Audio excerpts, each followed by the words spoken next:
এইবার নিষিদ্ধ হতে পারে আওয়ামী লীগ। তো দৈনিক ইত্তেফাকের আজকে একটি গুরুত্বপূর্ণ সংবাদে এটি উঠে এসেছে।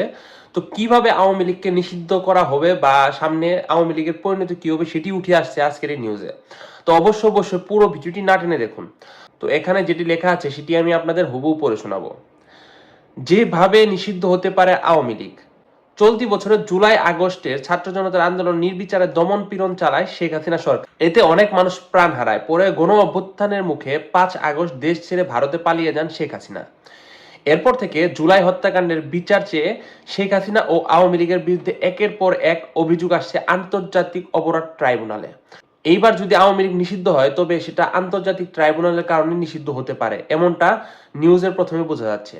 গত 19 আগস্ট আওয়ামী লীগ নিষিদ্ধে একটি রিট করেছিল সারদা সোসাইটি নামের একটি সংগঠনের পক্ষে এর নির্বাহী পরিচালক আরিফুর রহমান মুরাদ ভুইয়া। কিন্তু গত 1 সেপ্টেম্বর বিচারপতি A.K.M. আসাদুজ্জামান ও বিচারপতি মোহাম্মদ মাহিবুল ইসলামের সমন্বয়ে গঠিত হাইকোর্ট বেঞ্চ রিট খারিজ করে দেন। এদিকে গত 23 সেপ্টেম্বর রাজধানীর বিচার প্রশাসন প্রশিক্ষণ ইনস্টিটিউট বিশিষ্টজনদের সঙ্গে আন্তর্জাতিক অপরাধ ট্রাইব্যুনালের আইন নিয়ে এক মতবিনিময় সভা করেন অন্তর্বর্তী সরকারের আইন, বিচার ও সংসদ বিষয়ক উপদেষ্টা ডক্টর আসিফ নজরুল।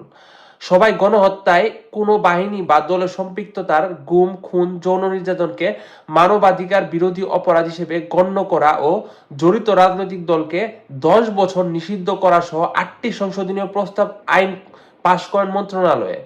এদিকে বৃহস্পতিবার 26 সেপ্টেম্বর বিষয়টি নিয়ে খালেদ মহিউদ্দিনের সঙ্গে কথা বলেছেন অন্তর্বর্তী সরকারের তথ্য ও সম্প্রচার উপদেষ্টা নাহিদ ইসলাম। এক প্রশ্নের জবাবে নাহিদ ইসলাম বলেন, আওয়ামী লীগ ফ্যাসিজম ও গণহত্যার সঙ্গে জড়িত। তার বিচার কার্যক্রম এখনো চলছে। দল হিসেবে তাদের রাজনৈতিক অধিকার এখন নেই। মানে তিনি বলতে চাচ্ছেন যে দল হিসেবে তাদের রাজনীতি করার অধিকার এখনো নেই। আওয়ামী লীগ কিভাবে নিষিদ্ধ হবে এমন প্রশ্নের জবাবে নাহিদ বলেন, সরকারের জায়গা থেকে আমরা এককভাবে সিদ্ধান্ত নিতে চাই না। এসব জাতীয় বিষয় সিদ্ধান্ত নেওয়ার আগে অন্যান্য রাজনৈতিক দলগুলো এ বিষয়ে মতামত নেওয়া উচিত। সব রাজনৈতিক দলগুলো ঐক্যমত হলে আওয়ামী লীগের রাজনীতি নিষিদ্ধ করা হবে। সম্প্রতি আইন উপদেষ্টা আসিফ নজরুল বলেছেন, রাজনৈতিক দল হিসেবে আওয়ামী লীগকে নিষিদ্ধ করা সমীচীন হবে না। এই জায়গায় দুই ধরনের মন্তব্য করছেন। এক জায়গায় আসিফ নজরুল বলছেন যে আওয়ামী লীগকে নিষিদ্ধ করা সমীচীন হবে না, আরেক জায়গায় নাহিদ ইসলাম জানিয়েছে যে তিনি চান আওয়ামী লীগ নিষিদ্ধ হোক। এই জন্য তিনি সব দলকে একসাথে এক করে একটা মতবিনিময় সভা করে আওয়ামী লীগ দলকে নিষিদ্ধ করতে চান। তো আওয়ামী লীগের নিষিদ্ধর এই ব্যাপারটিকে আপনারা কিভাবে দেখছেন তা অবশ্যই কমেন্ট করে জানাবেন। আর এমন আরো গুরুত্বপূর্ণ ভিডিও আপডেট সবার আগে পেতে আমাদের চ্যানেলটিকে সাবস্ক্রাইব করুন। ধন্যবাদ সবাইকে পুরো ভিডিওটি দেখার জন্য।